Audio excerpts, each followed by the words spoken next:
You don't have to be conflict avoidant, that you can connect with someone, you can harmonize with what they're saying, and a lot of times at the end of the day actually strengthen the relationship because of the conflict. And you're living at a richer level of sincerity than you ever have before. Hey everybody, this is Matt Meyer with the Better Life series. Today we are welcoming Michael Goulding, an expert in the field. Let me read this bio to you because it's long and extensive, and I'm excited to have him with us. Real quick, Michael's a licensed therapist, first of all, but he's also specializes in, and get ready for all the acronyms, and I may ask you to tell me what some of these are. Some of them I do know. Well, actually, most of them I know. But PTSD, well, that's post-traumatic stress. What's the D stand for in that? Disorder. Disorder. There we go. He also specializes in different types of trauma, OCD, ADHD, anxiety, depression, anger management, conflict resolution, family therapy. And that's just to name a few. Mike is also a published author. Scott, how many books? Three? Two books. Yeah. And don't mess with him because he's a martial arts expert. Also does some health and wellness coaching. And I found it interesting, Michael, that your wife has a similar bio. It's like you guys are almost clones of each other. Do you get a chance to work with her? Well, what I tell my clients, everybody argues, everybody has issues, except my wife and I, because we always choose the appropriate coping skill. Nice. Well, that is all. Well, hey, thanks for being here. Sorry about my crinkly paper. But what we like to do on this series is just really provide for anybody watching different types of opportunities or services or people that they can connect to find help, find more information. And I think when we connected, one of the things that instantly pops in my head, oh, Michael would be great to interview. And that was before I read your long bio, which it makes me feel like a little bit of a slacker because you are into so many things. And that kind of leads to my first question for you, Michael, is back in the day, how did you get into this field to provide such amazing services? What was the emphasis, the trigger that got you involved in all that? That's a great question because there was definitely something. I was born the youngest in my family. I was the youngest of all the cousins on both sides. On my dad's side of the family, that's something because I don't even know how many cousins I have on that side. And the youngest in my neighborhood. So I was always the person in the one down position. So it went through this whole process of, hey, maybe I should get into martial arts so not picked on as much and things like that. And then, you realize even in your teenage years that you can't settle conflicts through, martial arts and beating people up and that kind of thing. Right. And so I went and I got a communications degree. Well, maybe if I'm a better communicator. And then I went back and got my master's degree to counsel people. So if I had psychological techniques to help people on that. But what I found was there was this big gap. That when I talked to people, it seemed like everyone had an issue with a controlling person in their life. And that there seems to be this understanding or this naivety that people want to work things out, or that there's this big misunderstanding, and if we just communicated properly, things would work out. But what I found is there are a lot of people who want to get a higher position of power. They don't want to work things out, they just want more power. And how do you deal with that was the question I asked myself. So that's how I got into this. Nice. How many years have you been doing this? Over 30 years officially. Nice. Well, and I was curious, when did you write your books? How long ago was that? So the first book was in 2004, and the second book was in 2012. Nice. What quick plug here? Where are they available on Amazon, bookstores? Where can they get them? They are available on Amazon. Nice. What we'll do is we'll put a link to your site where I saw the books and everything, and then people will be able to probably track it down from there. But what I'm really interested in is I love stories. I do a lot on my channel, a lot of storytelling, and I would love to know a story about your most favorite success. Maybe it's your favorite client or somebody. It doesn't have to be somebody who had hit rock bottom and you helped them, but I mean, that would be cool too. But do you have a favorite story that you go back to, that you think a lot about, that you've included in your work? Yeah, I think there's so many stories. It's hard to single out one, and generally I get a lot of people. So I'll talk about the typical profile of a woman that I'll see, and I'll talk about a typical profile of a man that I see who struggles with this conflict resolution. This how do I address this stuff without having to bring up all this chaos in the world? But how do I, without having to keep it in and then feeling resentful? That seems to be the common complaint I hear from most people. So with women, a lot of times women have trouble articulating their needs and they end up just, taking it in and just feeling resentful afterward, and they don't want to be the person who's perceived as a bad person or too pushy or someone who's nagging or something like that. These are things that I hear that women are concerned about.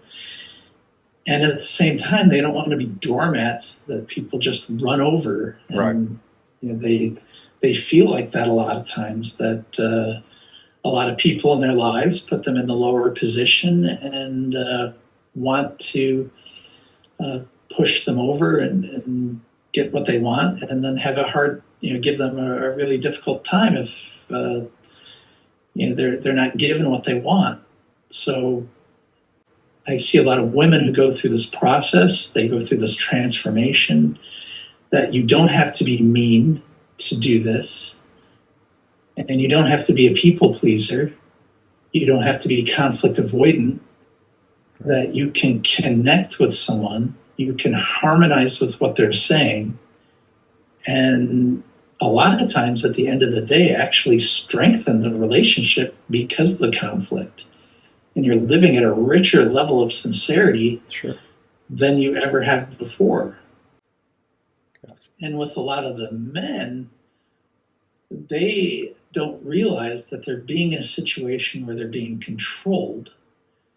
And a lot of things are being thrown at them, and they feel like, maybe if I just get this right, maybe if I just did this the right way, maybe if I finally figured this out, this other person would be happy in my life. And when I point out that there's a power dynamic where the person might never be happy, right, there's like this relief and this liberated feeling. And I talk about those ways of connecting, not being the big jerk who my way or the highway, but the one who harmonizes and connects with other people. That ability to set boundaries without losing your compassion. Right. Do you have, like we all, well, I shouldn't say we all, but there's a certain demographic, certain niche that I like to work with. Do you have that as well? I mean, I'm sure anybody walks in your door, you're going to try to help them, but is there a... Sure. What is that? What is that demographic? That's a great question. The people who are good people, the people who want to be friendly to others, the people who kind of see us all as one, that if you're unhappy, there's a part of me that's unhappy, right, and I want to help you. those people who are conflict avoidant, those people who are people pleasers, who try to, kill people with kindness, those are the people that really work best. I am willing to do my share in this. I want to own my stuff, but I also don't want to be walked over. I don't want to be perceived as weak. Right. But I'm not quite sure how to approach that. It's the person who gets that knot in their stomach before a conflict. Sure. And I want to help those people with that, because that's a miserable way to live. Right.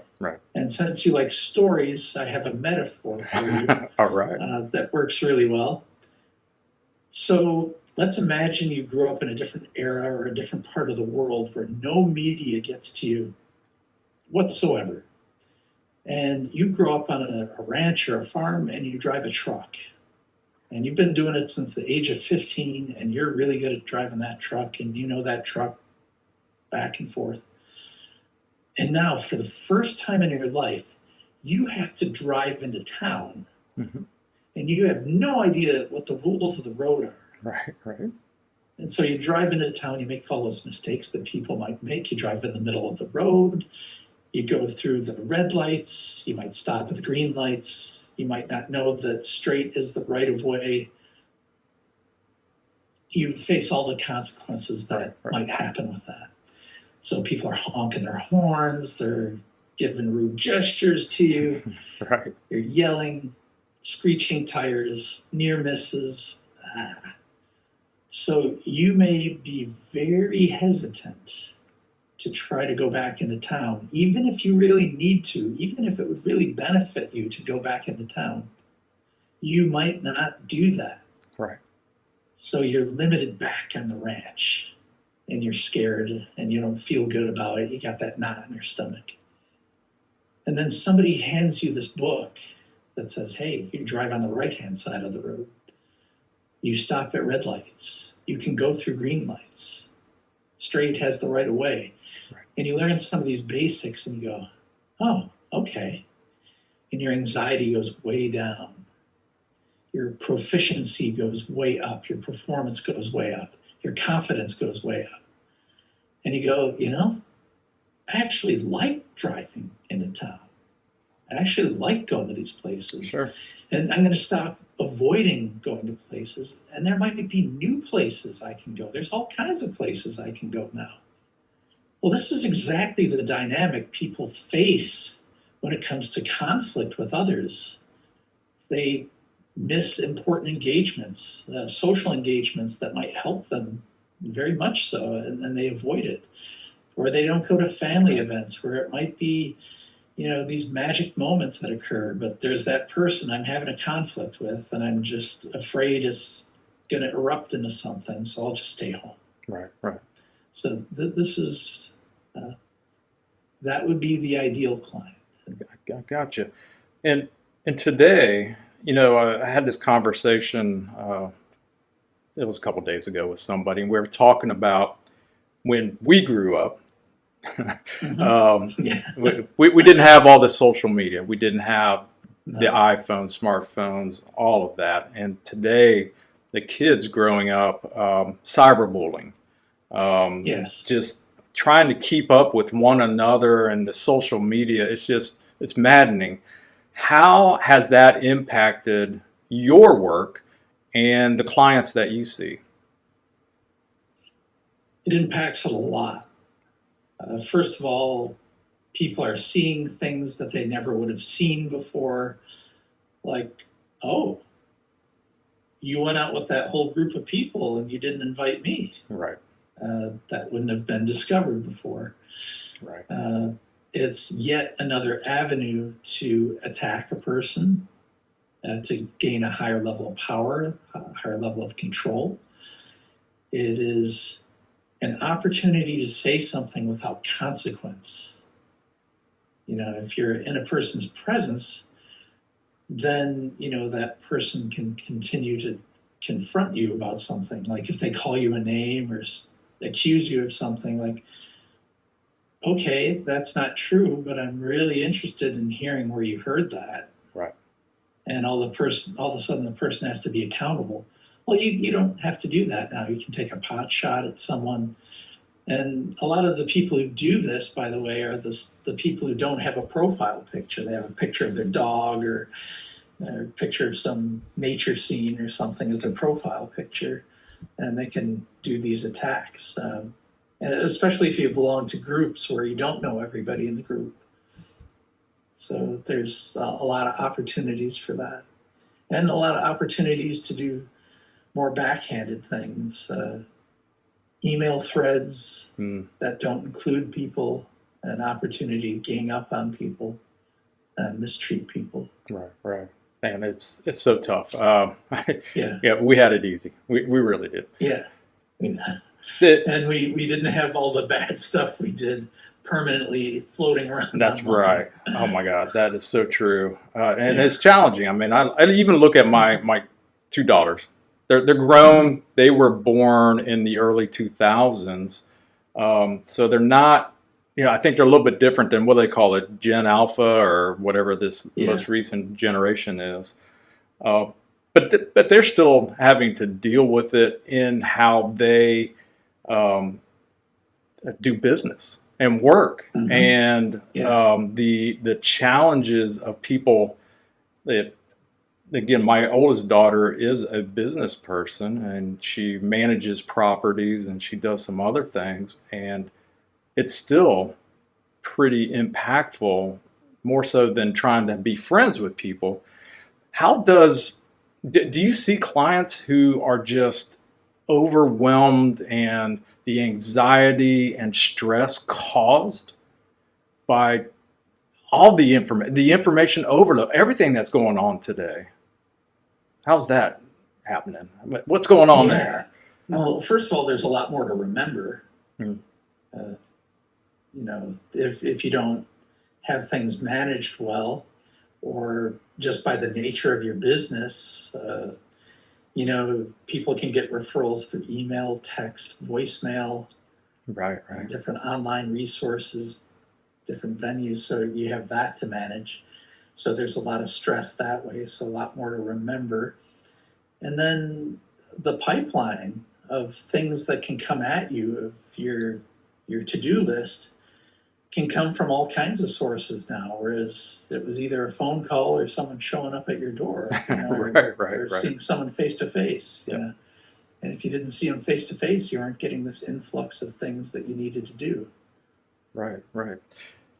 This is the other thing I've noticed, and I don't know if it's probably in our generation too, but is the the people who need the most help Mhm. usually they're very hesitant, right? They Yes. maybe they'll dip their toes in the water, but they're not going to go all in. And for those individuals, how Mhm. can how can they get help? If they're do you have resources? Is there something that somebody out there, if they're watching this right now, is like, I don't know if I need this, but is there some way that they can learn more, find out more? I don't know, Sure. something along Sure. those lines. Yeah, Uh, One is they can talk to other people who have been through a counseling process. They can talk to someone who's more familiar with the counseling process than they are. You might not want to talk to a professional right away, but maybe there's a clergy member or something like that right. that you know very well, and say, hey, I'm thinking about doing this. Do you think this is appropriate? And even though the clergy person might not be qualified, they would know better than most because they talk to a lot of people during the day, or a friend who is close to that profession, or closer, or someone who has been through counseling or been through a struggle.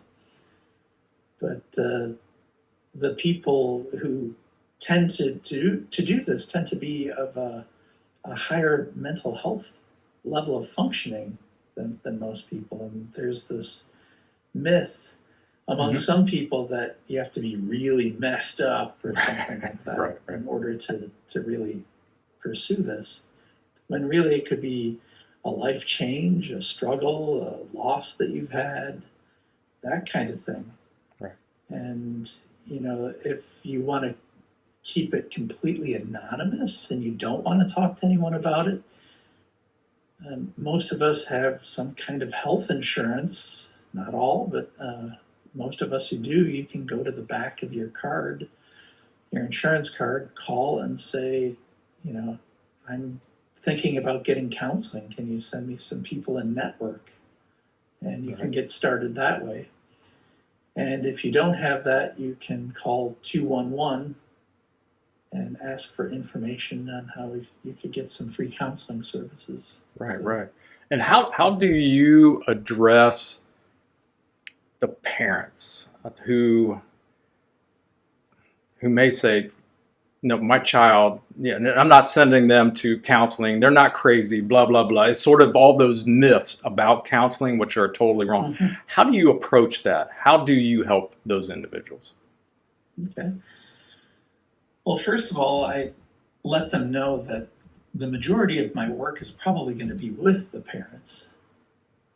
Not because they're bad parents. The fact that they're seeking help says that they're good parents. Right. It's the ones that are ignoring the issues that are going on. Right, right, right.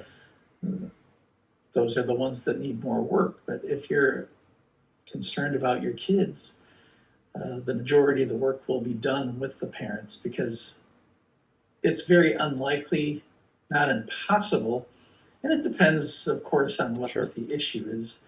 Certainly, trauma would be one-on-one with the child. That would be something I would be more helpful with. But if it's behavior issues, that is more parenting styles because that aha moment isn't going to happen when I'm talking to them Right.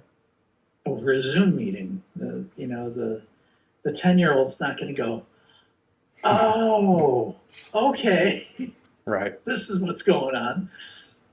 They will do that when the parent withholds something from them or rewards one of the other siblings. That's when they're going to have those aha moments. And anything I tell them is probably going to be reversed if the parents aren't involved because 45, 50 minutes with me doesn't compare with all the time they spend with their parents. Right, right. So I would say, yeah, get a therapist who recognizes that the parents are the ones that need the coaching, not because they're bad parents, but there are things that they might be able to do more effectively to make it easier to parent. Nice. So, Michael, I mean, this has all been great information, but I'm curious. You offer so much, but looking at today's society and how things are changing and what's going on in the world, are you planning any shifts or any new resources or services or I don't know what's needed out there? Are you looking at those? I would say the greatest need, and I see it with pretty much all of my clients, is that there's this dynamic of some person having another person in their life that wants to control them. Mm. And some people use these fancy words,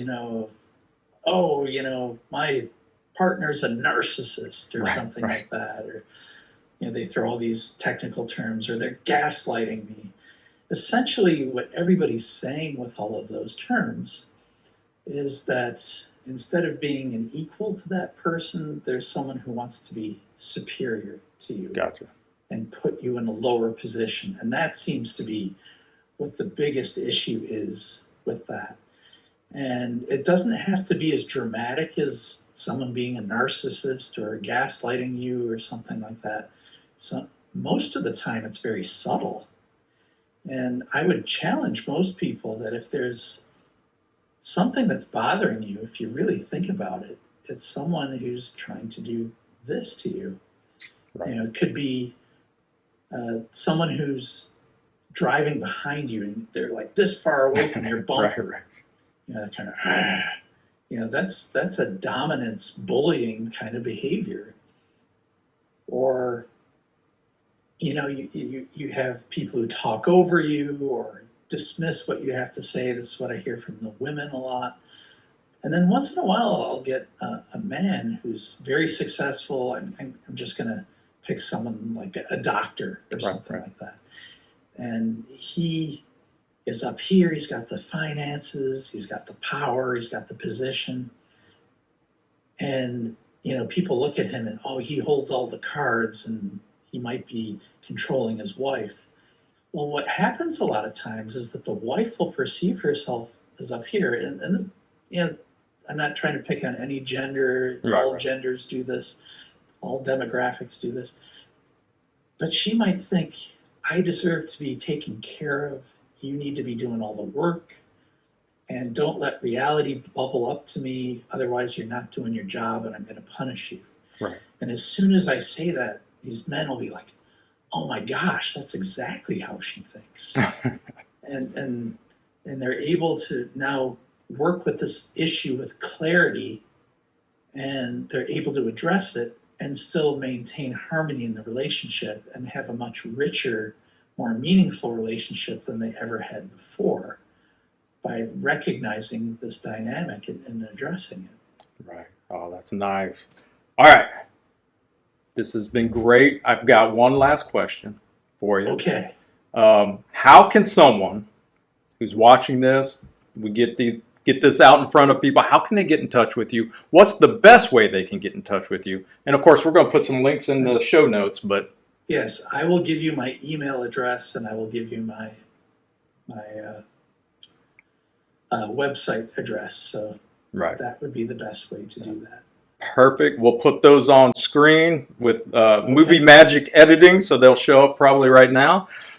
Okay. Any last words, Michael? I would say yes. If you get that knot in your stomach, if you see yourself as one of those people who's conflict avoidant and you shut down and you're limiting yourself, please reach out. You don't have to live like that. And you don't have to be a bad, mean person to counteract other people's behaviors. You can still be the person that you are. And in fact, realize that that is your strength, and be able to go, I know what's happening here. I know how to handle this. Right. And feel that transformation. That's great advice. I so appreciate you coming on today. This has been excellent. If anybody, again, for those out there, we're going to have the website and his email in our show notes. Please reach out to Michael, therapist extraordinaire. He can help you.